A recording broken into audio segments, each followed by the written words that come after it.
Debout Congolais, unis par le sang, unis dans l'effort pour l'indépendance.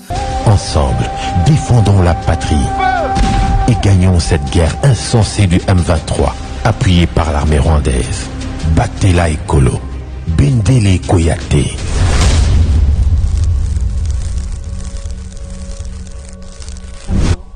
Boza, le bienvenu à GCAM Télévision, fidèles abonnés, chers téléspectateurs de GCAM Télévision, na Pesibino, Matondo Mingi Peboye Malam na émission Debout Congolais, Bipa Union Sobozwami à travers République démocratique du Congo, puis à travers bien sûr Mokili Mobimba, Samba Olonga Pesibino, Matondo Mingi, pour na confiance, paix, fidélité, Bopé Sakabisopo, Tome Melabino, Maye et Salimagana Katia République démocratique, paix du Congo, paix Nanzinga Nzinga, à travers bien sûr analyse, paix, décryptage, il y a ba information. Bobi malamu ete yambo émission oyo ebanda nazakana tina ya ko rappeler na biso ete justice ya nzambe moto moko te aishapaka na contrôle na yango soki oko échapper na contrôle na biso yeba ete nzambe ba échapaka ete yeba ko comptabiliser ba acte na yo opozaka est-ce que ozali du bon côté parce que biso nyonso tozali kola balance ba acte biso topozaka tomi benga ba ganki tomi benga ba malin tomi benga ba rusé to kanisa ke mokili ezomona biso te to biso toza makasi koleka mokili mobimba ezali na mutu o azaka pe likolo na biso oyo finalement si on ne change pas à rendre biso ba compte tôt ou tard nous finissons par récolter les fruits de ce que nous avons sémé. Alors salaka malamu, il n'est pas trop tard pour changer. Justice Yonzambe motomo côté Aïcha Paka na contrôle na yango. L'actualité aujourd'hui, c'est premièrement ce qui s'est passé vraiment à Kassindi. Vraiment, les Congolais sont encore une fois de plus endeuillés par ces assassinats lâches à travers une bombe improvisée. Oyo bayaki kotika vraiment na kacha bato bazo sambela bayaki kotika la bango bombe et entraîné une dizaine de morts et beaucoup de blessés. Vraiment, c'était triste ce dimanche. Les Congolais nyonso bazaki encore une fois de plus surpris vraiment na koyoka ke ba acte ya boye et salami lisusu na République démocratique du Congo. Nous allons revenir sur cette actualité. Vraiment, ba photo ezali triste, ba image eza horrible.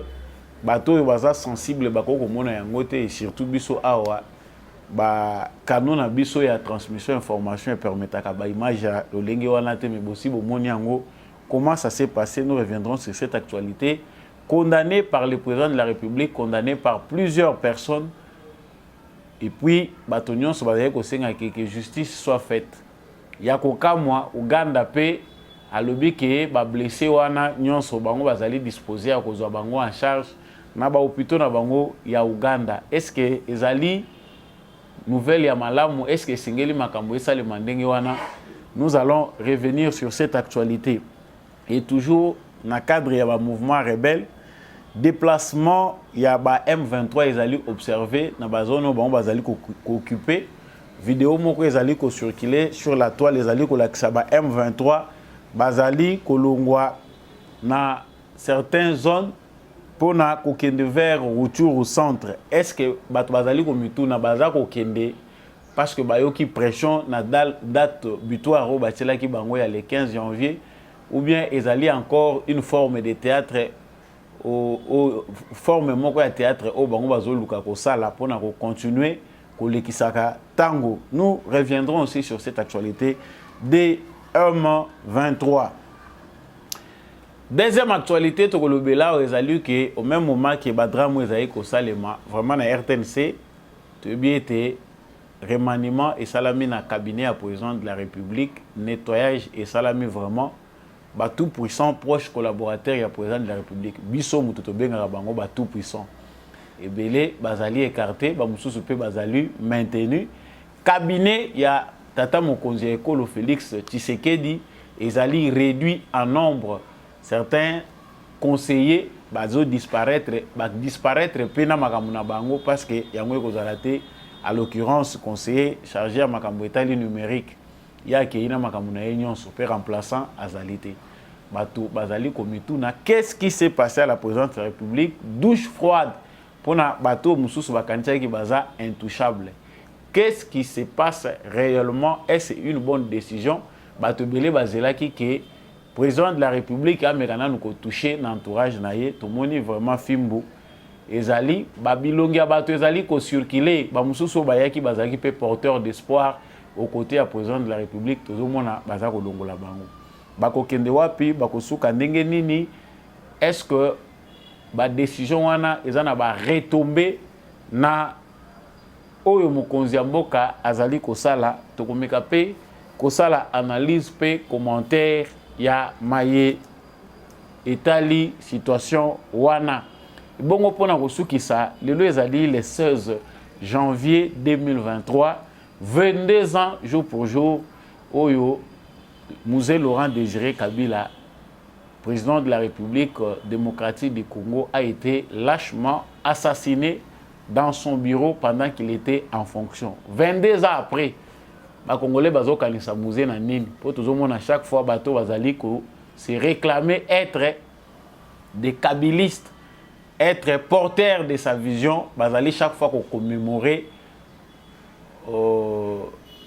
date ya liwana ye pona kolinga ko rafraîchir biso mémoire ko yebisa biso que Mzee Laurent Désiré Kabila c'était un homme exemplaire mutu oyo il faut imiter ne jamais trahir les Congo mais est-ce qu'il y a solo batu oyo lelo bazali ko prêcher biso Mzee Laurent Désiré Kabila baza ko mériter est-ce que Mzee Laurent Désiré Kabila makambo nyonso etali ba Congolais ba yebi on na lolenge sengeli que nous a-t-il laissé comme héritage ba dégâts pe atikeli biso ezanini wana eza parenthèse mukuse tokosukisa nango émission ya mukola lelo na yebi ke nyonso ekoloba matin émission oyo bozana ba question ebele bozotindela ngai oyo ezosenga tolobela je pense que mukola lobi pe tokoya na makambo mosusu mais pour les sommaires à ce qui concerne l'actualité d'aujourd'hui wana nde makambo tokolobela sika awa encore une fois de plus na pesibino matondo mingi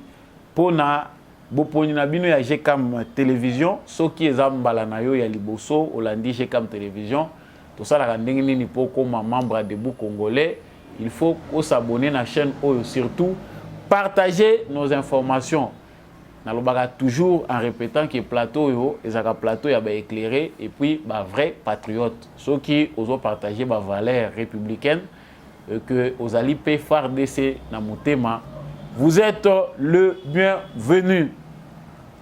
En tout cas, sango oyo toyokaki epesi biso lisusu mawa mingi. Congo eza lokola boucherie. Congo eza pays, seul pays au monde où on peut trouver tous les mots. Ndenge ka tozana ba richesse na sous-sol na biso, ba richesse oyo répondaka na ba besoin nyonso ya invention technologique. Ndenge peka na Congo, tozana ba crime ya lolenge na lolenge. Outre les viols, les tueries, les massacres, les enlèvements, ça dit na Congo, toza classé aussi parmi ba pays oyo. Makambo nyonso oyo, forme nyonso ya ba crime, et que se retrouver na état oyo tozali. Bato bakoti na ndako ya Nzambe, bakei po basambela.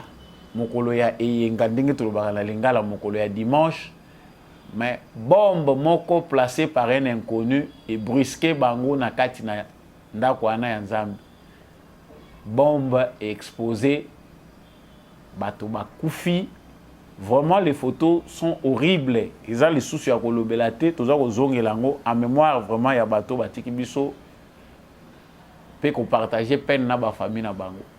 Ce sont des images qu'on ne peut pas présenter. Certainement, ils ont des images qui sont des zalaki wana kosangana.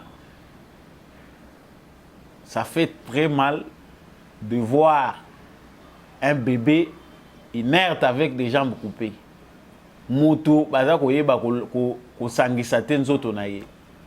Pour na bateau, bazana ba cœur sensible, ce sont pas des images à partager sans qu'on y ait état dame ya muto yozo tindela. S'il vous plaît, biso pe bateau to partager ba vidéo na biso topé to partager ba image tous à la sensible parce que dans les médias bato basala na profession ba yebi que il y a des images qu'on ne présente pas ou soit on avertit pour présenter peut-être quelques images qui sont sensibles. Net biso bato za ko ça il na ba réseaux sociaux monique bakata kango YouTube alinga ko présenter en mode. Vraiment c'était horrible bilan baza ko pesa eza ko varier chaque jour ezala ki 10 ba muso bazolo ba 17 une trentaine de blessés. Je vous laisse d'abord suivre constat topé rapport il y a porte-parole il y a armée et puis on revient. La cité de Kassindi, située à plus ou moins 80 km de la ville de Beni, est en deuil ce dimanche. Une bombe a explosé dans une église CEPAC, faisant ainsi des morts et des blessés. Encore un bilan provisoire. Nos services ont recensé 10 corps et 39 de nos compatriotes ont été blessés par cet engin explosif improvisé. Après les enquêtes sur les lieux, les services de sécurité ont réussi à arrêter un sujet kenyan qui est impliqué dans cette macabre situation. Tout est clair, il s'agit bel et bien d'un acte terroriste perpétré par les terroristes ADF-MTM qui a subi des pertes dans son rang dans plusieurs champs de bataille par les forces armées de la République démocratique du Congo. Vous êtes sans ignorer qu'avant les fêtes de fin d'année, l'armée régulière avait lancé un message à sa population, les appelant ainsi à la vigilance, parce que nous étions en possession d'un renseignement sûr que, suite à ces pertes enregistrées dans ce rang, les terroristes sont en train de planifier des attaques dans des agglomérations ciblées. Nous avons pris des mesures sécuritaires pour que cela n'advienne pas. Mais hélas, aujourd'hui, un ADF a déposé une bombe dans une église et à l'issue, nous avons perdu nos compatriotes. Tout en compatissant avec ses compatriotes, l'armée régulière lance l'appel à la population de prendre conscience que nous faisons face à un mouvement terroriste. Nous demandons du calme et de comprendre qu'un seul terroriste vivant constitue vraiment une menace. Nous demandons à la population de continuer à nous faire confiance et à être très serein pour en finir avec ces terroristes. Le terrorisme aujourd'hui dans le monde, c'est une menace et nous sommes obligés, chacun à ce qui le concerne, de faire le nécessaire pour en finir. Voilà, je disais porte-parole et Armé Mazali, porte-parole et gouverneur militaire pour couper sa situation. Selon Dengue Bazali Kolobela, l'alerte est déjà coupé ça depuis longtemps. Service, il y a sécurité, il y a province, bazalaki déjà koyebi sa population qui est asalaka keba, il faut bazala vigilant pour na kotalaka batunini bazali kotambola batroupement batunini boza ko sangana na bango s'il y a des mouvements suspects ko pesa information na ba autorité to pe ba service ya sécurité. Selon ndenge pe bolandi wana armée na biso ba ADF bazali ko subir ba perte ba bastion na bango ebelé ils à la détruite bazali obligé ba se venger et façon pour na bango ko se venger ils allaient ko se déplacer ko se misker na kati ya population pour ba ye ba coopérer ba ye ba ndenge nini bango pe ba ko sala revanche. Il faut que le terrorisme ndenge bazali ko lobelango notre armée ezala qui était préparé pour na obunda na ba terroriste. Aujourd'hui le terrorisme lokola moko parmi ba forme ya violence oyo armée na biso fo bunda pona ko silisa. Ezali ko se présenter na RDC ezali lokola ko senga exigence moko ya sika na armée na biso po bazala de plus en plus formé pour lutter contre ces fléaux. Parce que biso tozomona ngo eza facile à voir, partager les images parce que tozotala na ba réseaux sociaux batu ya ndenge na ndenge nous compatissons bougie pour Kassindi tozo biso nyonso parce que awa acteur politique nyonso akoluka abimisa pe voix naye pour baye bake alobaki.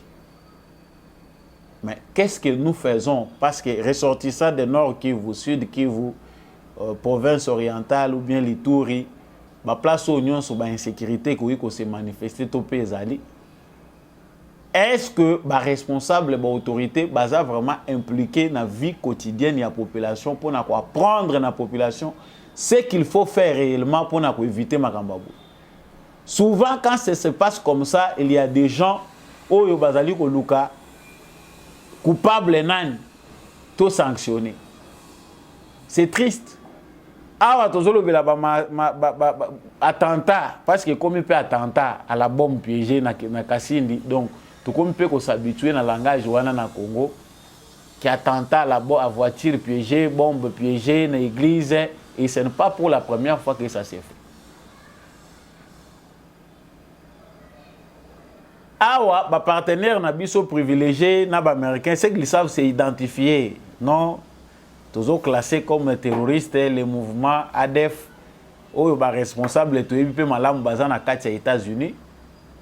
Ba yebani malamu comme des citoyens américains qu'on a sanctionnés récemment. Mais jusque-là, rien n'est fait au niveau international où les alliés de nature y a étouffé jeunesse ya makambwana dans l'œuf. Quant à nous-mêmes de soutenir que parmi bateaux bazali kolobaki toza na coalition mondiale de lutte contre le terrorisme, y compris les États-Unis, to kolobaki bazali bango moko ba inventaire ya terrorisme wana. Mais ça doit déjà pousser encore l'autorité à endurcir les mesures de sécurité. Tout le monde ba pekisaki ba ONG que ba kotate na kati ya ba zone wana nyonso, surtout ba province eza sous état de siège. Na ba province ils en point en sécurité. Et ça déjà mesure ya malam. Couper qui s'appelle ba visa d'entrée na ba zone wana ils appellent mesure ya malam. Maintenant il faut renforcer l'identification parce que awa tosi to lobaki ngo que ba ennemi ya Félix Tshisekedi bazana arme mususu te ba ko utiliser facilement. Nous avons vu que Félix Tshisekedi toutes ces dernières années, il est beaucoup plus coriace dans les questions politiques parce que bateau bazaïk adversaire na politique ba bundine na terrain politique ba moni qu'il est coriace, il s'est beaucoup imposé. Et le binango ba candidat muso à la présidence Félix Tshisekedi asia marqué a botoli majorité ezaki na maboko ya Kabila a baloli yango a s'imposer na ba domaine nyons.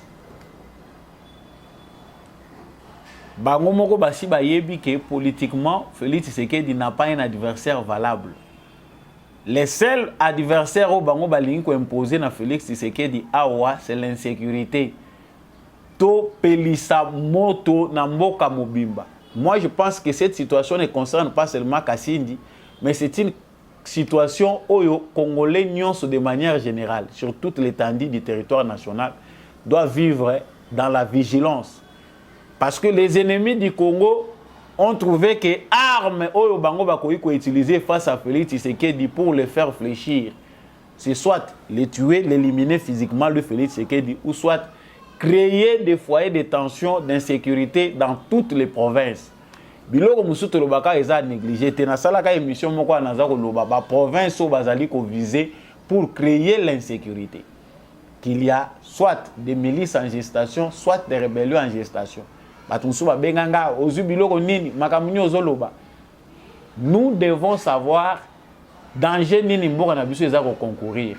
À l'approche des élections, ba ennemi interne et externe ya Congo, bazomuna na bango makambo élection te. Ils savent que dans les calculs politiques qui se fait déjà, dans l'ancrage politique, Félix Tshisekedi a un adversaire à soloter. D'ailleurs, Tokolobelango en détail dans l'émission ezali ko ya ko lakisa bino pourquoi Félix Tshisekedi sera réélu et pourquoi l'élection est la peine perdue si les Congolais pouvaient avoir une décision de la raison. L'élection a été salamée en 2023 pourvu qu'ils prennent des bonnes décisions qui peuvent aider les pays à retourner dans le train et en à solo, il y a un état digne de ce nom. Mais parce que la démocratie oblige, pression, faisons ceci, certainement les Congolais, nous perdre fil, il y a essentiel. Donc, pour retourner par rapport à ce qu'on dit à Kassindi, nous devons savoir que Nyon Sueza Kosale Mezali bien coordonné, même par certains acteurs politiques. Les acteurs politiques congolais, au Bazomona qui baza kolande la bango mingi, bazana ba ramification, même Tilibanda Yamboka. Objectif ezali kaka ko saboter l'action Nyon ce gouvernement azali ko mener pour le retour de la paix. C'est-à-dire kimia ezonga te na bazone wana pour na bango bazomona ke soki kimia ezongi na partie est de la République démocratique du Congo, c'est à mettre dans l'agenda de Félix Tshisekedi, c'est lui qui gagne. Loko lazo marqué ba point na ba façon ebele, il faut to kanga mata na point de sécurité. Yango il faut to sala ke ba pona likambo ya sécurité oyo bande ko na biso à est, bino batu pe baza ko manipuler mingi. Félix Tshisekedi c'est un traître, asala ki ba deal na Kagame, siko akomi ko wangana. Bakor a signé qui Félix Tshisekedi yemoko M23 wana yemutaza ko créer. Vous faites circuler des manœuvres de diabolisation, vous faites circuler des manipulations, des fausses informations sans toutefois savoir qu'est-ce qui se passe réellement. Parce qu'aujourd'hui, c'est la manipulation qu'il faut utiliser. Même les médias internationaux, au Bazali Kolobi, la situation à l'est de la RDC, sont obligés d'user de la manipulation et de la désinformation pour révolter les Congolais contre Tshisekedi. Donc pendant que Toza la bande Konabiso Bakoufi na Kassindi, réfléchissons de manière responsable. Félix Tshisekedi à lui seul ne sera pas le remède pour amener la paix totale à l'est de la République démocratique du Congo. Oyo culture ya koboma ici ekotiti na makila bande Konabiso. Parce que ngana benga bango ba senzi, vous m'excuserez les termes, ta on alobaka ba senzi bande musubo komelaka nga yo kofinga ka te. Mosenzi est qualificatif. Parce que Mouto yo aza koka kozonga la raison te. Mouto aza ko agir de manière insensée aza mosenzi. Po bonyama o ezo kota na kati na biso awa ezo ko faire partie na culture na biso te. Toi tu vas ôter la vie à tes frères pour justifier nini. Ce n'est pas dans notre culture. Pour justifier nini pour une raison nini valable. Vous allez prendre des démons qui existent à l'autre côté du monde, les amener, les transplanter au Congo où il y a terrorisme au Congo. Dans l'ADN des Congolais, dans l'ADN des Africains, le terrorisme n'existe pas. Hein? On a importé ceux qui ont importé, ceux qui ont exporté. Même les biso biloko wana au terrorisme, pour bakoti sa biso kaka na katia mazita na bango terrorisme mondial, alors que c'est un business connu sur le plan mondial. Et bazo koti sa biso na biloko yo pour nous traîner dedans dans la boue pour rien. À vrai dire, le terrorisme ce n'est pas chez nous. C'est le langage là normalement on ne peut pas l'utiliser. Biso tozana makamususo, biso tozana ngo. Problème na biso ya ezali ya réinstauration à autorité de l'État ezali lié na complot international où ezalaki que Congo ezala nango pays moko non gouverné ezala un non état ba piller biso ndenge balingi. Ces jeunes gens qui s'aventurent aujourd'hui dans la brousse soi-disant milice dans un mouvement tel ou mouvement tel baza ba jeunes gens au lelo baza facilement en proie na ba manipulateur parce que l'État n'a pas pu les encadrer. Pendant plus de 20 ans, ils ont été à la merci. Il y a batu oyoyo, balakisi bango kaka Kalashnikov, balakisi bango ke soko simbi munduki, oza ko sécuriser mine moko baza ko exploiter en retour, yo pe ba ko banda ko pesa yo quelque chose na fin du mois. Et ils sont là dans des mouvements rebelles. Et il y a des gens, ce que je suis en train de voir dans les réseaux sociaux, ils ont pesa passe. Et il y a des Congolais même qui entrent dans ces bêtises.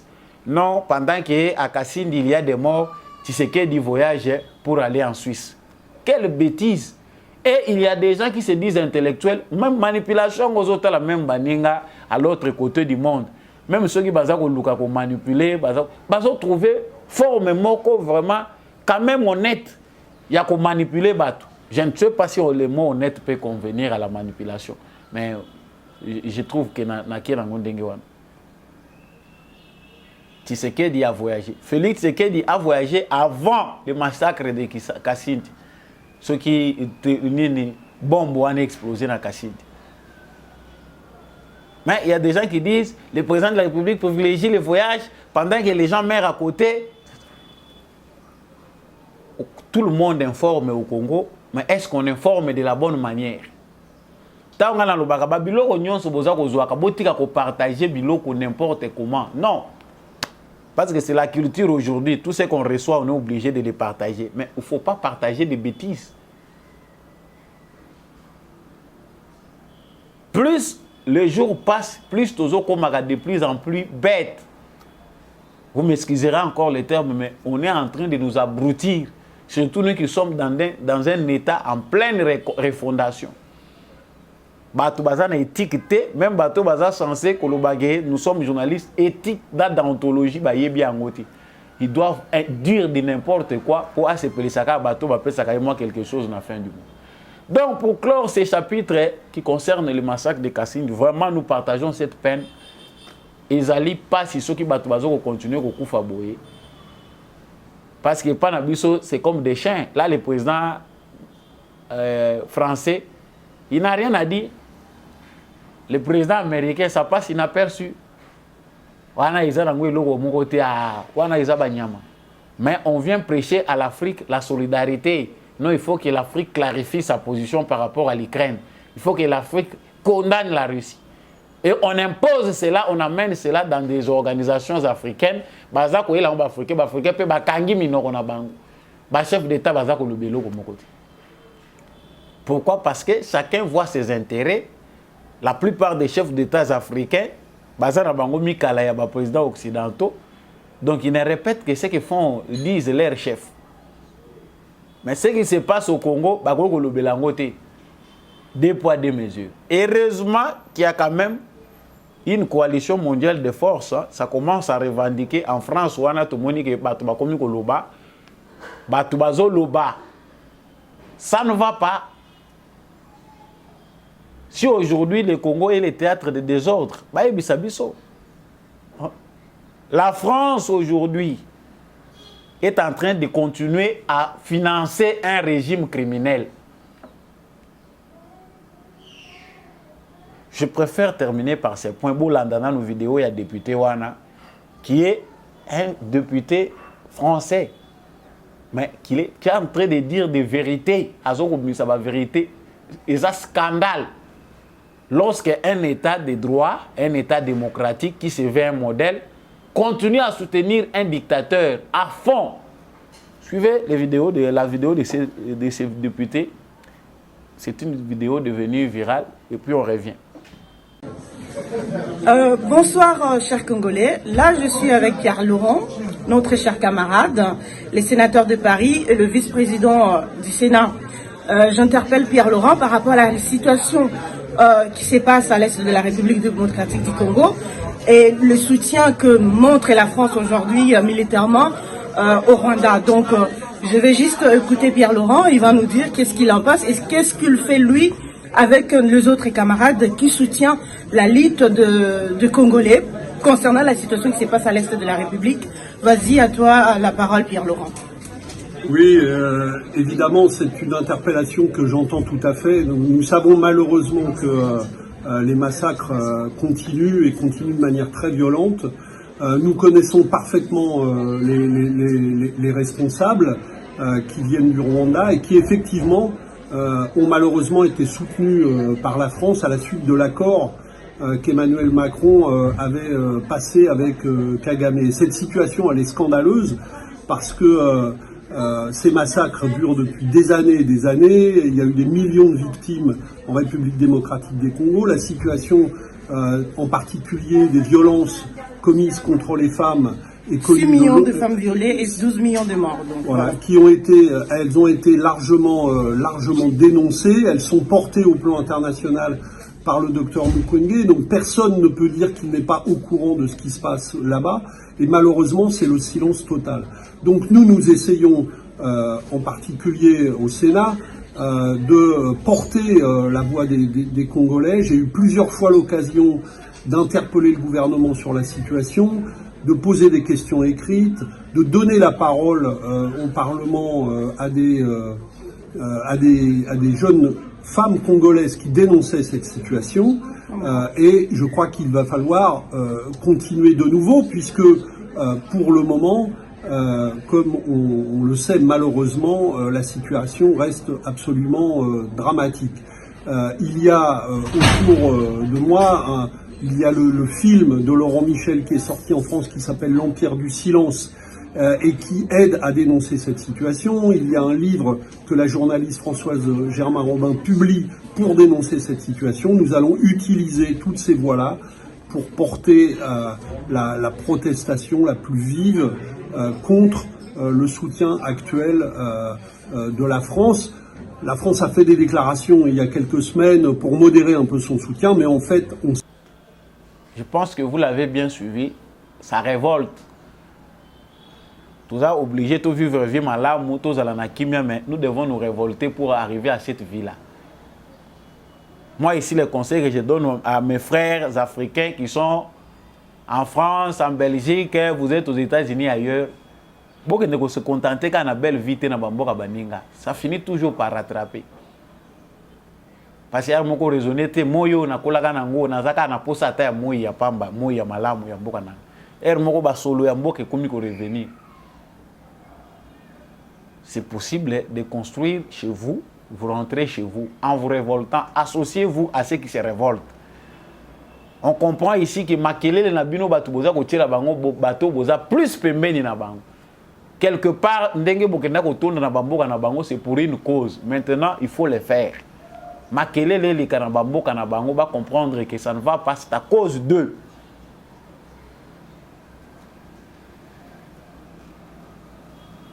Des cœurs avec nos frères qui ont perdu leur soeur, leur maman, leur bébé à Kasindi, Tozana Bango. Pendant ce temps, le théâtre continue avec les M23. Donc, Baza beaucoup plus dans un théâtre, Oyo, Bazaka Kokosa. Parce que Basi Bapesi l'ultimatum que Toyoki Monisco lobby, ceux qui M23 à cause se déplacer, à respecter feuille de route à Luanda. Nous avons encore entendu dans les échanges, l'échange téléphonique entre le président Félix Tshisekedi, secrétaire d'État américain, que l'Amérique insiste sur la feuille de route de Luanda et Nairobi pour que les M23 se retirent des zones occupées. Ezali kakasimi a faiblesse ya Congo te, mais ezali décision moko de sagesse. Parce que bato bazako continuer ko beta nango c'était Yé Tshisekedi azozela kaka ba retirer ba M23 ba bimane. Non. Le M23 c'est aussi une manœuvre internationale. Il faut qu'on bundane eloko na source. En d'autres termes, bino bakolo bana na bino, boyebisa bana bino babimo. C'est facile de le faire avec batata na bango. Pendant ce temps, nous aussi nous nous organisons pour boucher les trous armés na biso ezalaki détruite pour biso tous à l'armée. On s'organise. Et là, on est difficile à comprendre. Oh, bozozonga kaka isika moko. Tshisekedi trahi. Pourquoi le FARDC n'attaque pas? Pourquoi ceci? Ce que vous comprenez, c'est bandakala, soit pétant au comprendre. Parce qu'on ne comprend pas du coup Karambala moko au comprendre. Non. Ba M23, ba moni bango, bazako se déplacer d'un point à un autre. Parce que délai, il y a les 15, ba pesaki bango et c'est koki. Biso eloko tuza kozela eza frappe ya EAC. Méfiance ya Congolais ezali to mona son eleli nini EAC est frappé ba M23 po ba kokisite o elobaki. Mais ko pousa ka mikolo ti les 15 c'est les gars qui lobi lelo toza les 16 mokolo muza kufaka.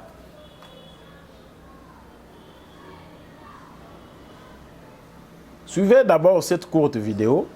Batu bazui bango ezo bazolo bana Swahili pour ceux qui entendent le Swahili. Ndenge bazali ko se diriger maintenant vers Rutshuru centre. Bazako se déplacer le sous. Pour aller où? Est-ce que bazako se retirer ou pas? Suivez d'abord la petite vidéo. Jovali hapa ni Murompo. Kama viko napanda wanaenda Goma, sijui kama viko naenda wapi. Depo siku yote viko napanda. Hapa ni Murompo, maki washa panda atujoma viko naenda wapi. Kila mtu na mzigo wake na mamaiti zimevuka. Kimake mabunduki nazo wiko azibeba, wote ni hao. Naacha.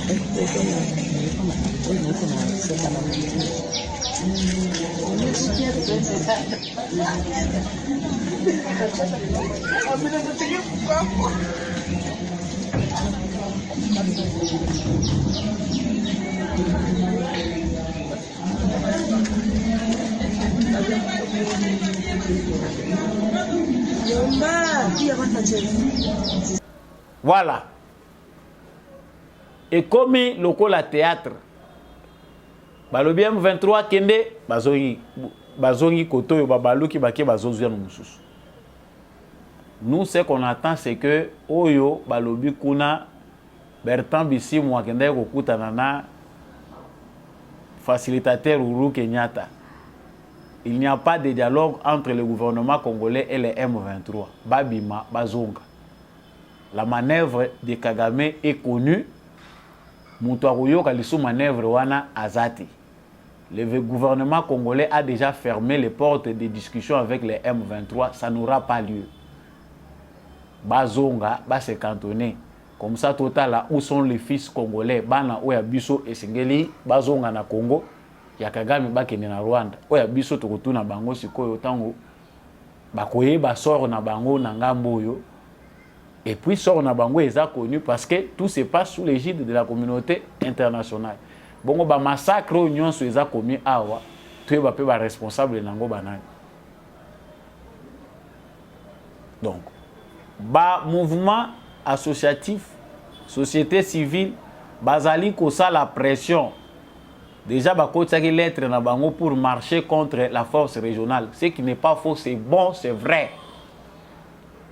Tant que mission na bino ekomi tozela lobby bakobima tokutana na bango ba sourire na bango lobby baleki, ça pousse la population congolaise à réfléchir dans divers sens. Mutura muta kansana ndenge na yese ke boya pona koboma. Toza na besoin lokito bibundelwana ekota kite po ya kovanda na Congo et occuper ba terre kaka boye dans les vides. Bibundeliwana ekoti na Congo parce que il faut babunda contre ba rebelle wana en cas ya bango koboya kozala désarmer puis ba la cantonner quelque part. Donc ce mouvement ya ba population ezali pasi parce que ezozala na difficulté. Batu bazozala kulungwa na zone oyo bazako kende na zone mususu M23 azako étudier ba mouvement ba population. Il faut que notre gouvernement insiste sur le timing. Il faut que notre gouvernement prenne des dispositions dans la zone, dans la tour. La zone est occupée dans la M23. Bazako senga que notre gouvernement y a kate parce que bazali balé à BF de l'air. Non, que notre gouvernement prenne les dispositions pour occuper l'union sur M23 azate na ba militaire congolais. Cela empêchera que basalaka tourisme bakomi ko sala wana na banane. Et à défaut, nous savons, parce que ça a biloko au gouvernement, mais chaque patience, la patience a toujours ses limites. Parce que azo kanisa azo croire na force wana. Non, ce n'est pas que Tshisekedi croit à cette force, mais il respecte la démarche en tant que démocrate. Pour ce qu'il est l'autre agir, balobate que nous n'avons pas fait. Au moins une fois pour toutes, tout ça li yango mais devant le monde entier pour se dire que vous allez respecter. Tant que RDC a levé option, il y a que maintenant tout qui est dans la forme union sur tout ça. Pour battre bazo mon aura le roi théâtre. Non, l'avion congolais a survolé le territoire rwandais. Souvent, sur le plan militaire, c'est un message balançac. Tant on a survolé le territoire autour à Liboso, on a s'excuser. Yambalami Balé n'a survolé. C'est un message que je vous lance, que faites attention. C'est un langage militaire. Oya koyoka yoki, oya koyoka te ayokite. Mais prochaine étape est Kozalanine. Nous avons dit que ça commencera à Kigali. Si Kagame pense que... Parce que Kagame a ça comprendre que ça va chauffer chez lui. et ko bandela ko chauffer nde pa na ye. Nous le disons kaka boye tozolo baloka prophète ah bino bozolo baka batu bazo sila mboka bakati bitende. J'aime bien répondre étant nazolo babwe excusez ngai soki ba point mususu to touchaka trop. C'est pour éclairer certains compatriotes qui nous envoient des vidéos, des photos, des messages. C'est dès le début de la balkanisation. Donc il y a une manière officielle de balkaniser le Congo. Force régionale est les cantonnés Bango et loger Bango allait déclarer indépendance. Ah. Certainement, restons vigilants, mais tout en étant aussi à l'abri de la manipulation. Parce que même intellectuels, même lettrés, ceux qui osent aller, il faut qu'on s'arme face à la manipulation. Vous tombez là-dedans. Nous avons dit. Donc, M23, moi, na bango ya suka, yangoyo. Si l'EAC ne le fait pas, ça a déjà averti que l'armée congolaise, il n'y a pas de zone tampon là-bas. Non, dans cet accord-là, il y a question de zone tampon. Non, voilà ce que Tshisekedi nous a fait. Ils ont dit pour légaliser Makamuna Bango. Beaucoup de ça va vidéo en Rwanda, Boyenango. Supposons que Rwanda avait menti. À force de suivre plusieurs sources, n'a sources non crédibles auxquelles vous se confier, vous finirez finalement analyse na yo la clarté. Nous avons dit changement au sein du cabinet présidentiel. Le président de la République a fini enfin par agir.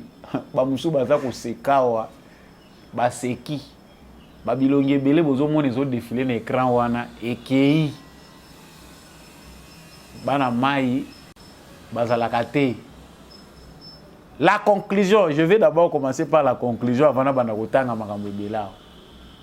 Mokonzi mboka azalaka na muninga te. Azalaka na bami te. Le chef n'a pas d'amis. Il a que des collaborateurs. Été à biso na bato nyonso pe ba kolongwa pembeni na chef de l'État. Certains ont leurs affaires, ils ont une belle vie. Moutako perdre na épée loko asate. Qui perd? Aux qui conseiller à président par choix à président. Pour président Longola yo, ils ont senga paix à vie à Moutouté. La preuve en est que Toche Makele là ou Abatu Bagangi, les uns ont inventé même des fausses preuves pour Nagaga Kolobage, président de la République et entourage Nezamabe. C'est le chef, celle qui décide de son entourage. Président de la République à réduire nombre et bateau bazo composé cabinet naé, mais au moins officiellement on reconnaît que cette fois-ci tozalaka na directeur de cabinet, tozalana badjo misat, 2 conseillers spéciaux, 13 conseillers principaux, 5 coordonnateurs de services spécialisés, 1 porte-parole, 1 envoyé spécial. Le cabinet est enfin réduit.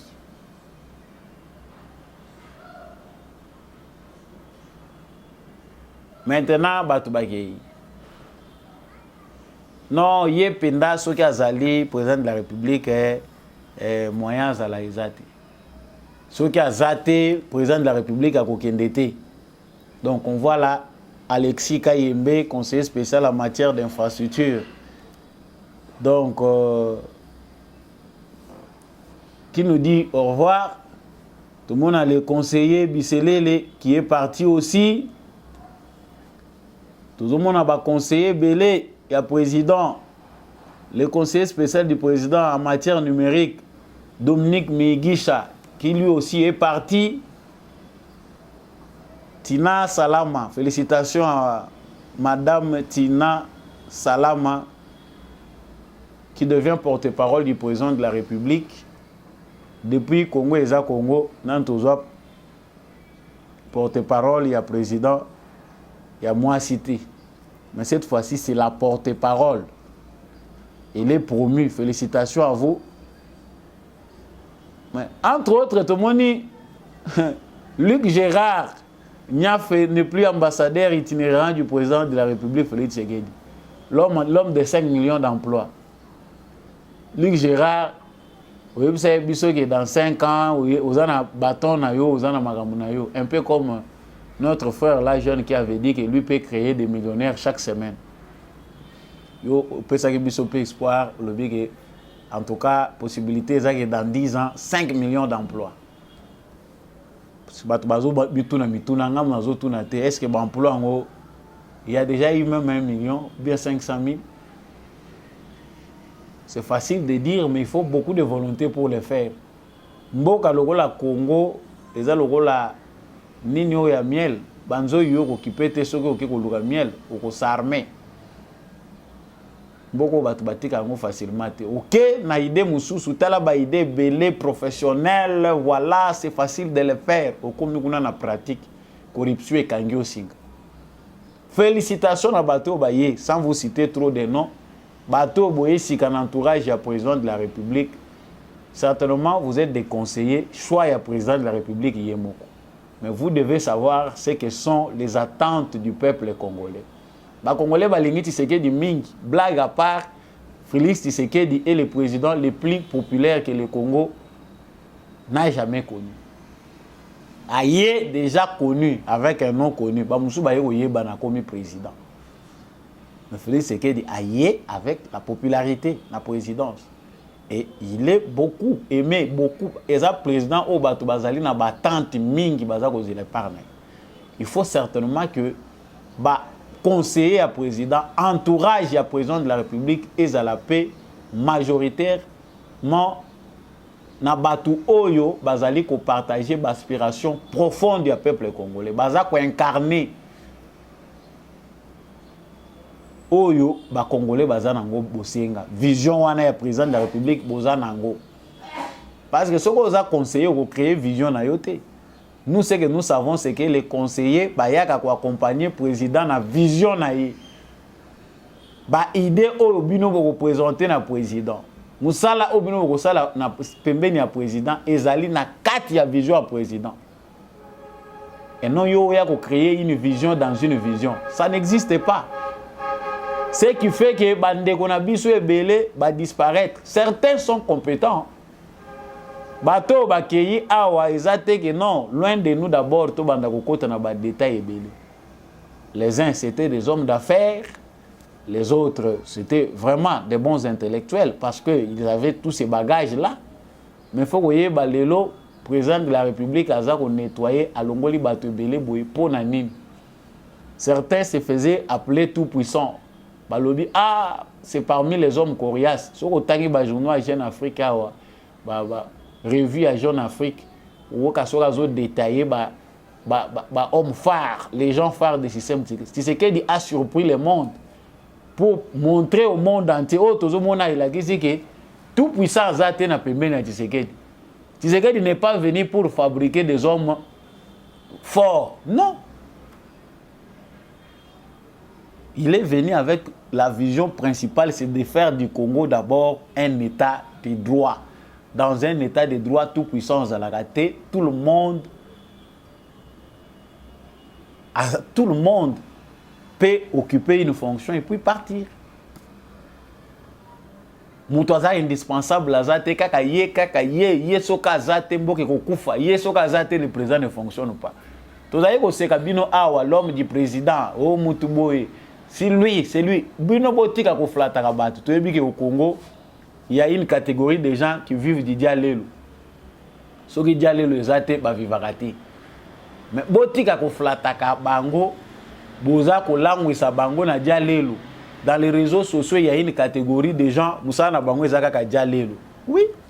C'est vrai biso na sana biso ba africain, batu balingaka ba adorer bango, les chants, les éloges. Voire même mérité mais tu vois qu'il est kaka ba fleur pour na sima ba fleur wana soto ko senga audience a kopesa biso biso kuna tozalaka te ceux qui n'a cité par hasard c'est que l'actualité l'a obligé mais au moins nous partageons de bonnes relations avec certaines personnes toza ko partager na bino parce que vision OMMI Félix Tshisekedi président de la République et sa vision ya ba dialoliste était.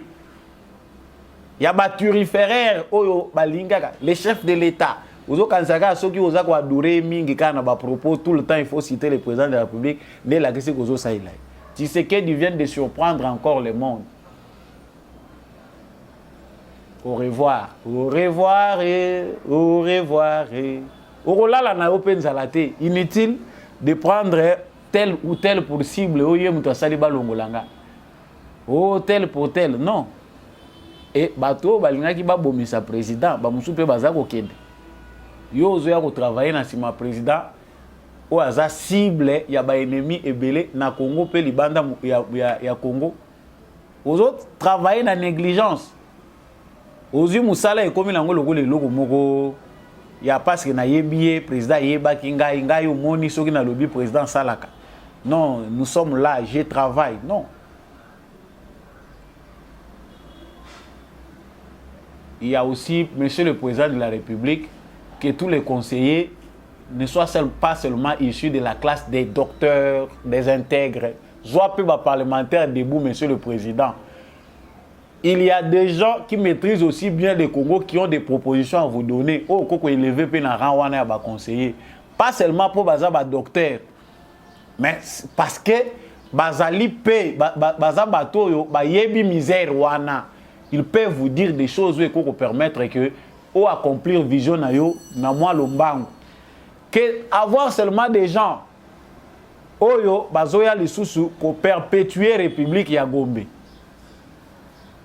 Parce que c'est censé répondre à la conseillère président, conseiller principal et président de la République, il faut à la caca na classe non.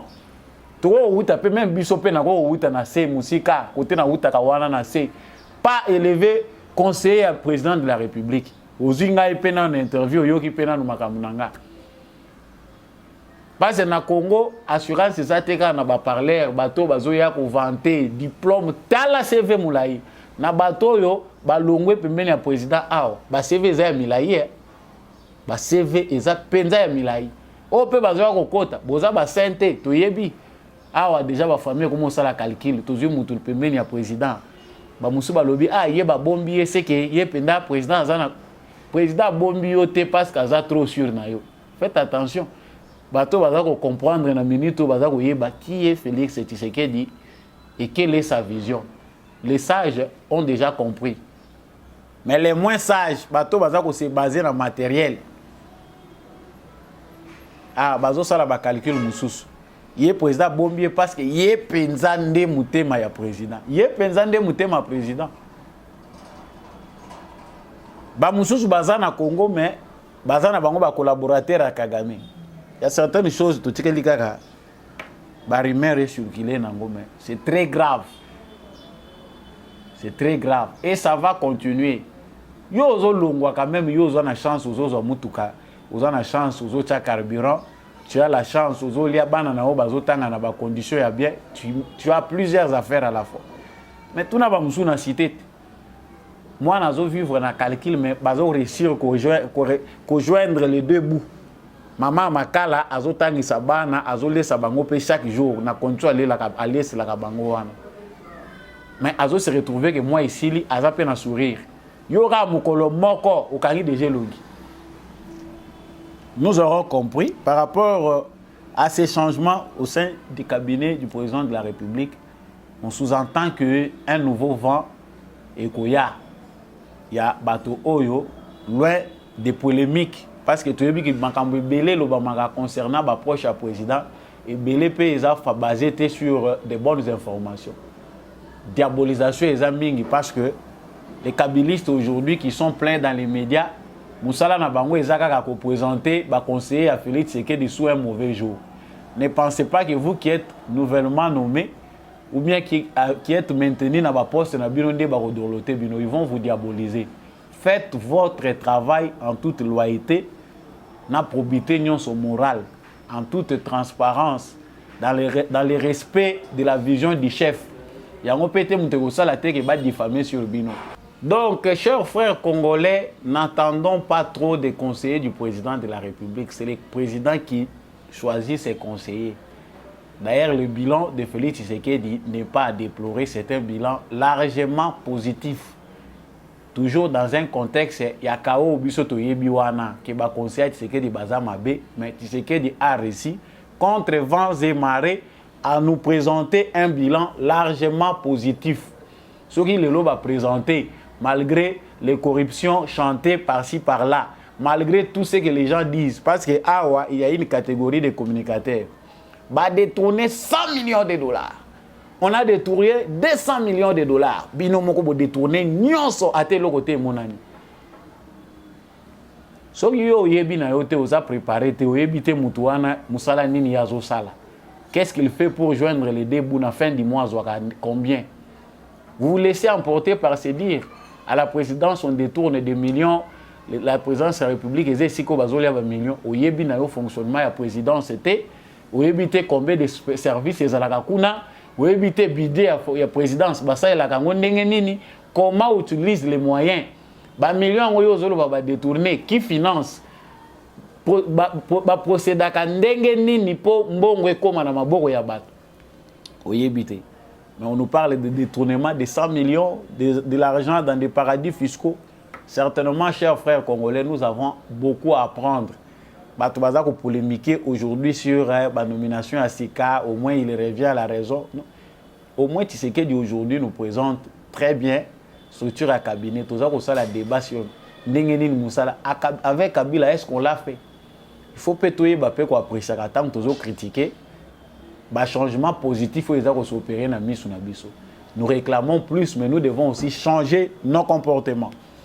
Voilà pour terminer cette émission.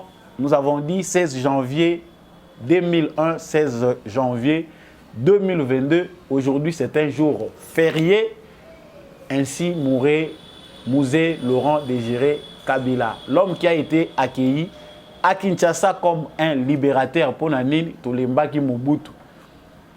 Fatigués de Mobutu, les Congolais ont choisi d'accueillir Laurent Désiré Kabila sans savoir ce qui s'est caché derrière lui.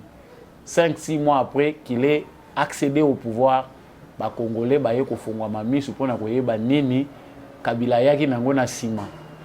Ces libérateurs que nous avons chantés, tout petits, les autres très grands, les autres jeunes, a fini par se transformer en homme de guerre qui n'a pas pu stabiliser le pays jusqu'à sa mort. Mais aujourd'hui, nous sommes obligés d'observer un jour férié à l'honneur de cet homme qui nous laisse une très bonne phrase qui est aujourd'hui reprise par notre armée: ne jamais trahir les Congo. Balobaka malamu esengeli tozwa to trahir te Congo. Mais batu oyo bilongio toza komona bazako chaque fois ko yaka ko commémorer anniversaire ya mukolo babomaka musée. Est-ce que bilongi wana ezo mérité ba trahir Congo? Là on voit les photos de notre honoraire première dame Denise Olive Lembe na lipasa ya président honoraire Monsieur Joseph Kabila. Lipasa na ye aza ya na ye te aza lipasa na ye. Bazo commémorer anniversaire ya liwa ya musée. Musée Laurent Désiré Kabila yaki. Oh, tu es bien aïe, Bamoussous Balobi, soldat du peuple, il y a un monument érigé. Les drames qu'il nous a laissés aujourd'hui, dans l'ingo qui nous l'a été pour nous konabiso et comme nous sabiso masumu mingi. Tu as mis au battre la maloba pour ils ont rabisoté. Oh, nyon sok to komi komona awa banditisme d'État. Ceux qui ont légitimé les complots internationaux. Pour Moussa Koutagi na yebazo lukandeni bako dépiécer Congo. Ndenge nini to sala po to kende ko kata mboka wana, il faut se trouver bateau yo baza ya kuna. Ba musée bakota na kati et les autres pour légitimer enfin un complot international qui visait le Congo dans la balkanisation. Mais moi, Mawatoyo que la cahier que se voyant étant patriote, Agnati Mabele, Makila Bakoko et Sali, alobi net, pour autosignaki na koko sali langote, mais déjà entouré. na bato ye amemaka ye kotika awa déjà ofungoleli bango porte ya ndako tant bazo yebisa ye awa na Etienne Tshisekedi zongisa bato oyo pesa bango facture de guerre senga bango facture de guerre bapesa yo basenga yo nyonso bakoki kosenga tofuta bango bazonge pa na bango totikala kotraite makambo na biso na biso alobi ne jugez pas les gens par la morphologie. Mais après, il s'est rendu compte qu'il était emprisonné. Il n'avait même pas moyen de s'organiser. Même ceux qui sont prendre des étrangers, chef d'état-major, nommer des ministres, c'était beaucoup de choses que nous avons vécues avec Mouzé. Mais ce que nous devons apprendre à nos enfants, il faut tout comme Mikanda Yassika, Mouzé, Laurent Désiré Kabila. C'est aussi l'homme qui a commis les erreurs d'avoir amené un État dans un État pour nous placer dans les chaos. Si on les célèbre en héros, Togoki Mouké n'a comme un patriote. Mais un héros, ça laisse aussi à réfléchir. Parce que vu ce qui s'est passé au Congo, l'erreur venait de lui d'avoir légitimé un complot, d'avoir Kochamokolo Tonaye pour la vente ya Congo.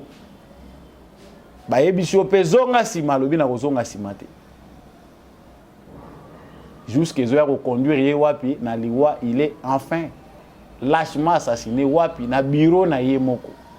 Triste. Mais les lots tozolo makambo tozolo ba et pousser biso pe tout réfléchir. Ba calcul ya bato wana ndenge kaka babomaki Mouzé parce que il s'est beaucoup entêté pour na ko boya exécution ya makambo ya mabe agenda na ya mabe sur le Congo. Ça on lui doit reconnaissance. Ndenge lelo babongisa ki pe ba plan na bango ba lobby il faut aussi assassiner Tshisekedi. Tshisekedi c'est le prochain. Nabanan, Mouzé a été tué avec la complicité des Congolais. Lumumba a été tué avec la complicité de qui? Des Congolais. Et après c'est qui les complices au Bazo Lingaba Tika Tshisekedi Batekaye? C'est les Congolais. Quel genre de peuple nous sommes pendant que nous réclamons plus? Délivrance au Bazo Lukanabe Église, les pasteurs qui prient.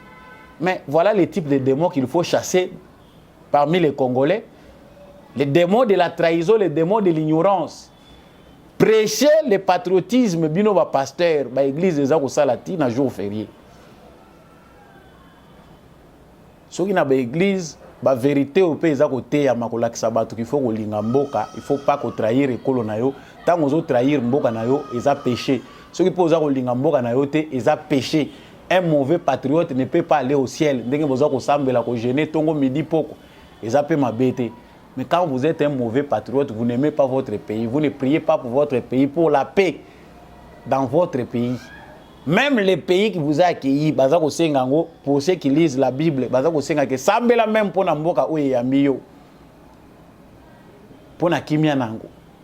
mais vous êtes un Congolais, vous vous en foutez du Congo. Makambo Congo etaliote okangami banda oza ko sambela pona visa na ambassade yo mungozo mona te que Dieu te prend pour un mauvais patriote soko zoza visa wana te za makaniso za nango. Il y a des Congolais comme ça oyo asali batu rebele na ambassade aza ko zo visa te pour bimakende même nzamba zo lingate aza d'accord na yete.